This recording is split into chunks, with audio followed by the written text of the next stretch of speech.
சபாநாயகரையே டென்ஷனாக்க வச்சுட்டீங்கல்ல. என் வாயால் அந்த வார்த்தையை நான் சொல்ல வேணாம்னு நினச்சேன். ஏன்டா இப்படி பண்ணி அவர் கிட்டத்தட்ட பண்ணது எப்படி இருந்துச்சு தெரியுமா? இந்த ராதா ரவி என்ன ஒரு படத்தில் சாமியார் வேஷம் போட்டிருக்கப்போ ஒருத்தன் வரிசையில் அந்த பிரசாதம் கொடுத்துட்ருக்கப்ப இடையில சொருகுவேன்.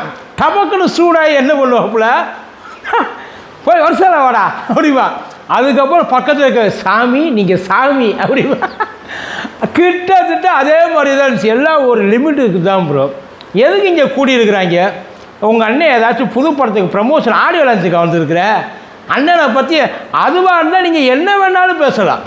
இப்போ ஒரு வேளை இது சட்டமன்றம் இல்லை, இது தாவேக்காவோட மனமகிழ் மன்றம் அப்படின்னு பேர் வச்சுருந்தீங்கன்னு வச்சுக்கிங்களேன், நீங்கள் உங்கள் இஷ்டத்துக்கு உங்களை நீங்களே, ஏன்னா வெளியிலேருந்து எவனும் பேச போகிறது இல்லை, பேசுகிற மாதிரி அங்கே எதுவுமே இல்லை, நீங்களே உங்களை இஷ்டத்துக்கு என்ன வேணாலும் பேசிக்கிட்டு போய்கிட்டே இருக்கலாம். ஆனால் எதுக்கு உள்ளுக்குள்ளே வந்திருக்கிறாங்க? உங்கள் புராணத்தை கேட்கவா? நீ தனியாக போயிட்டு பனையூர் வாசலில் நின்று கவிதையாக பாடி பரிசீல் வாங்கிட்டு போ, யாரும் வேண்டாம்னா. அதுக்கு எங்களுக்குள்ளே இப்போ கூட்டத்தை கூட்டியிருக்கிறாங்க. என்ன பண்ணுவ, என்ன பண்ண காத்து இருக்கிற, என்ன செய்வ? வெளியில் அவ்வளோ பேர் வெயிட் பண்ணிகிட்டு இருக்க அந்த ஒரு பட்ஜெட்டுக்காக. நீ உன் இஷ்டத்துக்கு உட்காந்து ராகம் போட்டு பாட்டு பாடிக்கிட்டு இருப்பியா? எவன் எழுதி கொடுத்தாங்கன்னு தெரில சார். உதயநிதி கரெக்டாக சொன்னார், அது ஒரு சோக்கர் கூட்டம், சர்க்கஸ் கூடார மாதிரி தான் இருக்குது, சட்டசபை மாதிரி எனக்கு அது தெரியவே இல்லை. இப்போ புரியுதா ஏன்னு சொன்னான்? அன்னைக்கு கொதிச்சாங்கல்ல எல்லாரும். அது எப்படிங்க இவ்வளோ தூரம் மக்கள் பிரதிநிதிகளை பார்த்து அவர் வந்து மட்டமாக பேசலாம்? நடந்துக்கிறத வச்சு தான்ப்பா பேசுவாங்க. இப்போ அங்கனுக்குள்ளே அமிச்சாங்கள, இப்போ சொல்கிறோம்ல மக்கள் எல்லாம் சேர்ந்து அமிச்சாங்கன்றோம்ல, அவங்க அங்கனுக்குள்ளே உட்காந்து மண்டையில் அடிச்சுக்கிட்டு இருக்காங்க. தெரியாதனமாக இந்த வேலையை நான் பார்த்துக்கிட்டேனே. எதை வச்சு நம்பிக்கைப்பட, அதை எல்லாரும் எதை எதிர்பார்த்து உட்காந்தாங்க? விவசாயிகளோட ஒரே ஒரு கோரிக்கை தான், பயிர்க்கடன் ரத்தாகுமா ரத்தாவாதான். அதுக்காக கிட்டத்தட்ட ஆட்சி ஏறின டைம்லேருந்து 2 மாதமா வாக்குறுதி கொடுத்தாப்புல சார். அவர் தான் கொடுத்தாரு. இது எதுவுமே வெளியிலேருந்து எவனும் வந்து மாட்டி விடல, அவர் வாயை வச்சு அவரையே மாட்டி விட்டாங்க. அவரை எல்லாத்தையும் வந்து இஷ்டத்துக்கு வந்து படித்து விட்டாப்புல, அடித்து விட்டாப்புல, படித்து விட்டாப்புலன்னு சொல்ல முடியாது, அடித்து விட்டாப்புல. எல்லாத்தையும் செய்வோம் கவலையா. ஏன்னா அவருக்கு ஸ்ட்ராங்காக ஒரு நம்பிக்கை, நம்மளை எல்லாமே வந்து இவங்க வந்து இது பண்ண போகிறாங்க. ஆனால் பாருங்கள், அவருக்கு என்னென்ன அவர் வாயிலேருந்து வந்துச்சோ இன்றைக்கி அவர் வாயில் அதை வச்சு அடைச்சி கேட்குறாங்க. என்ன சார் ஆச்சு? ரிப்பீட் ஆகுது. இந்த கர்மா இஸ் பூமரேங்கும்பாங்கல்ல, அதுதான் இது, வேறு எதுவும் கிடையாது. அவங்களுக்குள்ள இப்போ இதை பற்றி பேசிட்டோம்னா எல்லோரும் நம்மளை பற்றி பேச ஆரம்பிச்சுறாங்க. பாடுறா எப்படி படிக்கிறாரு, பாடுறா. இல்லை சத்தியமாக சார், இது எவ்வளோ பேர் அந்த வேலை? ஏற்கனவே பட்ஜெட்டு எவ்வளோ நேரம்? பொது பட்ஜெட்டு 2 மணி நேரம் 31 நிமிஷம் தான். இப்போ இவர் படித்தது 2 மணி நேரம் 35 நிமிஷம். வேளாண் பட்ஜெட் மட்டும் இவ்வளவு நேரம் படித்து ஏதாச்சும் யூஸ் ஆகிற மாதிரி ஒரு விஷயம் உள்ளுக்குள்ளே இருந்துச்சா? முட்டு கொடுக்கறதுக்கு ஒரு தொகையை வந்து இவங்க விட்டு கொடுத்துருக்காங்க. வாழை மரத்துக்கு முட்டு கொடுக்கறதுக்கு சார் ரொம்ப அருமையாக இருந்துச்சு சார். சும்மா எவ்வளோ அறிவு இந்த பட்ஜெட். இதுக்கு முன்னாடி இப்படியெல்லாம் பட்ஜெட்டை யோசிக்கனாலும் செஞ்சுருப்பாங்களா? எவ்வளவு அவர் வினோத் சாரில், அதாவது இதை விட்டால் நமக்கு வேறு வாய்ப்பு கிடையாது. எனக்கு தெரிஞ்சு ஒரு வேளை வினோத் சார் அவருக்கு ஏதோ ஒரு விஷயம் தெரிஞ்சிருக்கு, நம்மளை வச்சுருக்க போகிறது இல்லை. ஏன்னா கர்நாடகாவுக்கு இவர் போகிறாருன்னு சொல்லி முதல்ல அதை வந்து போட்டு உடைச்சது இவர் தான் பொது வெளியில். அதனால் ஏற்கனவே இவர் மேலே தலைமை பயங்கரமான ஒரு இதில் இருக்குது. இவனை யார் முந்திரி கொட்டை மாதிரி முந்திக்கிட்டு சொல்ல சொன்னது? போகிறவன் தானே சொல்லணும், இல்லை போகிறவன் சொல்லித்தானே சொல்லணும். சும்மா பேசிக்கிட்டதையெல்லாம் சேதியாக்கி அவங்க பாட்டுக்கு போட்டு விட்றாங்க. இப்போ ஆளுக்கு என்ன கேள்வி கேட்குறாங்க. இப்போ அதை வேறு கர்நாடகா சிஎம் சொல்லி அசிங்கப்படுத்த வர வேண்டாம், நீ அங்கேயே இரு. ஆனால் அதுக்கு நமக்கு இங்கேருந்து எந்த எதிர்ப்பு இது வரைக்கும் வரல. அவர் சொன்னதுக்கு ஒரு முதலமைச்சர் எந்த ரேஞ்சுக்கு, எம்ஜிஆர் ரேஞ்சுக்கு பேசுகிறாங்க இல்லை. எம்ஜிஆர் போகிறப்போ ஓடி வந்தார் கர்நாடக முதலமைச்சர். ஐயோ இந்த ஆள் இங்கே வந்து உட்காந்துட்டேன், சொல்லாமல் கொள்ளாமல் போயிட்டு உட்காந்துட்டாரு. வாசம் வரைக்கும் வந்து வீட்டுக்கு அற வச்சுட்டு போன காரியத்தை முடிச்சுட்டு வந்தாப்புல. அதை முதல்ல நல்லா தெரிஞ்சு. இப்போ எங்களுக்குள்ளே உட்காந்து அதை எப்படியாச்சும் அதை வந்து நம்ம வந்து டேலி பண்ணுவோம். அவர் மனக்குள்ளே பேசணும்னா நீங்கள் தனியாக போயிட்டு எங்கே வேணாலும் உட்காந்து பேச வீடியோ ரெக்கார்ட் பண்ணி போடுங்க சார். யார் சார் வேணாம்னா?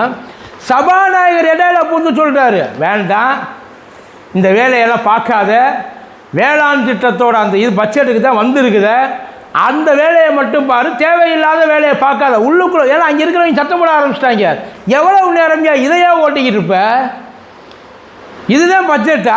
விஜய் சாரை புகழ்ந்து அது பேர் உண்மையிலே சார் பட்ஜெட்டா இல்லை பாட்டு மன்றமா இல்லை கவிதை சொல்லி பரிசு வாங்க புரியலா?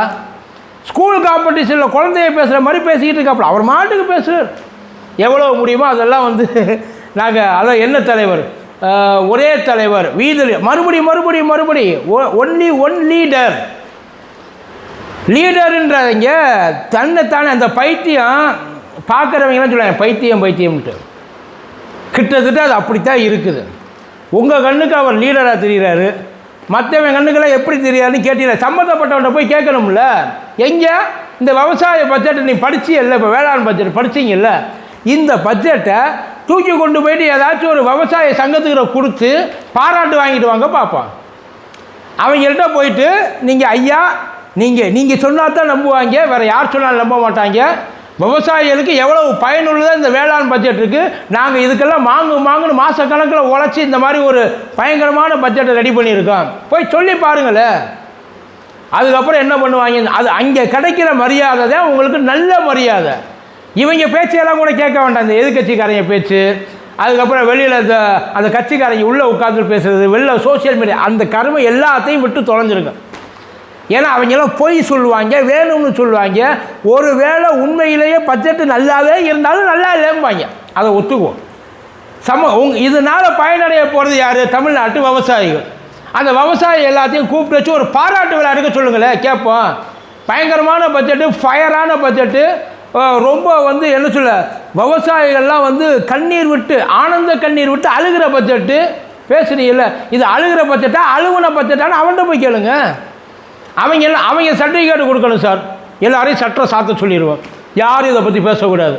ஏன்னா அவங்களுக்கு எந்த பிரச்சனை இல்லைன்றப்போ உங்களுக்கு என்னடா பிரச்சனை, அதை தானே கேட்போம், அதையும் கேட்போம். அவங்க சொல்லட்டும், அதை எப்போ போக ஆரம்பிக்கிறீங்க, நீங்கள் போய் பார்த்தாலும் சரி, முதல்வர் போய் பார்த்தாலும் சரி, இல்லை உங்கள் பட்டிமன்ற தலைவர் அவர் போய் பார்த்தாலும் சரி, இல்லை ஒரு வளர்ந்த அமைச்சர் அவர் போய் பார்த்தாலும் சரி, இல்லை ஸ்கூட்டியில் போகிற அமைச்சர் அவர் போய் பார்த்தாலும் சரி, அது இல்லைன்னா சட்டியோடு உட்கார வைக்கிற அமைச்சர், எந்த அமைச்சரை வேணாலும் நீங்கள் போய் அனுப்பி விடுங்க, அவங்க பதில் சொல்லுவாங்க. அவங்க சொன்னதை ஏற்றுக்கிற பட்ஜெட்டை படிங்கியான்னா அவருக்கு வந்து பாராட்டு பத்திரம் படிச்சு பாராட்டு விழாவை எடுத்துக்கிட்டு இருக்கீங்க, சட்டமன்றத்துக்குள்ளே உட்காந்துக்கிட்டு எடுக்கணுன்னா நீங்கள் எங்கே வேணாலும் எடுக்க, அதுக்கு தான் ரெடி ஆகிட்டு இருக்கீங்கள. ஒட்டுமொத்த திரையுலகமும் சேர்ந்து அவருக்காக ஒரு பாராட்டு விழா எடுக்க தாராளமாக எடுக்கலாம், தப்பே கிடையாது. அவங்களில் ஒருத்தர், இவர் நம்மளில் ஒருத்தர் கிடையாது, அவங்களில் ஒருத்தர். அவங்க தாராளமாக அவங்களுக்கு பெருமையாக இருக்கும்ல, அவங்களுக்கு வேணும். உண்மையில் அதெல்லாம் எடுத்து அப்படியெல்லாம் சந்தோஷப்படுத்தினா தானே உண்டு, நல்லா பண்ணட்டும். யார் ரெண்டாவது அவருக்கு திரையுலகத்துலேருந்து ஒரு பாராட்டு விழா எடுக்கிறது தப்பே கிடையாது. இத்தனை வருஷமாக இருந்திருக்காரு, என்டர்டெயின் பண்ணியிருக்காரு, பல குடும்பங்களை வாழ வச்சுருக்காரு. அவர் நடிக்கிறது மூலியமாக பல குடும்பங்கள் வாழுது, அதுலலாம் தப்பே கிடையாது. தாராளமாக நீங்கள் எடுங்க. இந்த பட்ஜெட் அந்த மாதிரி எடுக்கிற மாதிரி இந்த பக்கம் விவசாயிகளை விட்டு எடுக்க சொல்ல வேண்டியதானே. ஆனால் சபாநாயகரே வெறுப்பேற்றுனீங்களே, எவ்வளவு கூலான ஆள் தெரியுமா அவர், நிஜமா சார். இப்போ அதை படிச்சிருக்கப்போ கிட்டத்தட்ட சபாநாயகர் என்ன சொன்னார்னா, இந்த விவரமெல்லாம் எல்லாருக்கும் தெரியும், ஏற்கனவே கண்டுபிடிச்சி வச்சுருக்கிறாங்க, நீ சரத்தை படி ஒழுங்கா, என்ன விஷயமோ அந்த விஷயத்தை படி, வந்த விஷயத்தை விட்டு நீ மாட்டுக்கு வேறு எங்கேயோ போயிட்டுருக்க கேட்பாங்கல்ல, அதைத்தான் பண்ணியிருக்கிறாங்க. இப்போ இந்த பட்ஜெட் இந்த வேளாண் துறையில் யாரை நீங்கள் வந்து கன்சிடர் பண்ணீங்க, எந்தெந்த விஷயங்களை எடுத்துகிட்டு வந்தீங்க சார்? நுண்ணறிவை யூஸ் பண்ணுறாங்களா? முதல்ல உரத்துக்கு வழி சொல்லுக்கையா, உரம் வர மாட்டேங்குது, விலை ஏறி போய் கிடக்கு, கடன் அடைய மாட்டேங்குது, அங்கேயே கருகி போய் கிடக்கு, தண்ணி வர மாட்டேங்குது. அவங்க பிரச்சனை என்னன்னு தெரிஞ்சு நீங்கள் அதுக்கு ஏற்றாப்புல பண்ணீங்கன்னா பரவாயில்ல. அவங்களுக்கு என்ன பிரச்சனைனே உங்களுக்கு தெரியாது. இதில் கோட்டு சூட்டு போட்ட விவசாயியா அவர் சொல்கிறாப்புல, நீங்களாம் ஏதாச்சும் லீல் எடுத்து கொடுக்க வேண்டியது, அதுக்கப்புறம் அதை பிடிச்சி அவன் போவேன், உடனே அவனை பிடிச்சி அடிக்க வேண்டியது. தப்பாக பேசிட்டேன், நீ கோட்டு சூட்டு போட்ட விவசாயினா அவன் கோட்டு சூட்டு போட்ட பொம்மைம்பா, அவன் கோட்டு சூட்டு போட்ட கோமாளியும்பா, சொல்லுவானா மாட்டான். நீங்கள் சொல்கிறீங்கல்ல, என்னைக்கு ஒரு கோட்டு சூட்டாக போயிட்டு ஆடு மேய்ச்சார், மாடு மேய்ச்சார், பால் பீச்சினார், சாணி அள்ளினார், என்னைக்கு உரம் போட்டார், நடவு நட்டார், என்னைக்கு அறுவடைக்கு போயிட்டு அறுத்தாப்புல, என்ன செஞ்சாப்புல, என்ன செஞ்சாருன்னு சொல்லுங்கள். விவசாயி இவர் ஏதோ பனையூரில் 10 ஏக்கர் வாங்கி போட்டு விவசாயம் பண்ணாரா, இல்லை தஞ்சாவூர் பக்கத்தில் வாழை தோட்டம் போட்டாப்புலையா, இல்லை கொடைக்கானல் ஊட்டின்னு மலை மேலே ஏதாச்சும் எஸ்டேட் வச்சுருக்கிறாப்புல, எஸ்டேட் வச்சுருக்கலாம். எஸ்டேட்டில் என்ன பண்ணாருன்னு இருக்குல்ல, அங்கே போயிட்டு கேம்ப் ஃபயர் வச்சு உட்காந்துட்டு இருக்கிறதுல விவசாயம் கிடையாது சார். நீங்கள் அதை விவசாயம் நடத்திட்டு இருக்கீங்களா? காட்டுக்குள்ளே ட்ரக்கிங் போகிறவங்கள விவசாயியா? அப்போ புரியலையே. நீங்கள் இந்த மாதிரி எதையாச்சும் எடுத்து கொடுத்து அந்த பக்கம் போக சொல்ல வேண்டியது. அதுக்கப்புறம் எவனாச்சும் அடித்தானா ஐயோ இவங்களுக்குலாம் எதுவுமே தெரிய மாட்டேங்குது, வேணும்னே அடிக்கிறாங்க. எடுத்து கொடுத்ததே நீங்கள் தானே சார். கையில் எதை எடுத்து அடிக்கிறதுன்னு தெரியாமல் அலைஞ்சிக்கிட்டு இருந்தவங்களுக்கு, குழம்பிட்டு இருந்தவங்களுக்கு ஏன்டா இப்படி இருக்குது இந்தாடா அப்படின்னு சொல்லி அவனுக்கு ஒன்று எடுத்து கொடுத்து நீங்கள் அடிக்க விடுறீங்கல்ல, அதுதான் இருக்கிறதுலே பிரச்சனை. பாருங்கள், நீங்கள் பண்ணுறது எல்லாத்தையும் விமர்சனம் பண்ணணுன்ற எண்ணம் எவனுக்குமே கிடையாது. ஆனால் நீங்கள் பண்ணுறது பூரா விமர்சனத்துக்கு உள்ளானது தானே பிரச்சனை. நீங்கள் பண்ணுறதே பெரிய விமர்சனமாக தானே இருக்குது. எதுக்கு நம்ம உள்ளே போயிருக்கோம்? வந்த வேலையை பார்த்துட்டு அதுக்கப்புறம் நீங்கள் அதுக்கு தான் இவ்வளோ நாள் சட்டமன்றம் என்ன இருக்குல்ல, நீங்கள் தாராளமாக பேசலாம். நீங்கள் எந்திரிக்கிறப்ப என்ன வேணாலும் பேசலாம். ஒரு அமைச்சராக ஒரு பொறுப்பு கொடுத்துருக்காங்க, கிளாஸுக்கு போகிற இடத்துல கிளாஸ் எடுக்கணும். கிளாஸ் எடுக்கணுமா இல்லையா? ஆனால் அந்த கிளாஸ் எடுக்கிறத விட்டு இப்படி நீ மட்டும் பாட்டு பாடிட்டு இருந்தீங்கன்னா பார்க்குறவனுக்கு கடுப்பாக தான் இருக்கும். அப்புறம் அவங்க கேட்க மாட்டாங்கல்ல. இதுதான் இவ்வளோ லட்சணம், வேறு எதுவும் இல்லை. நன்றி.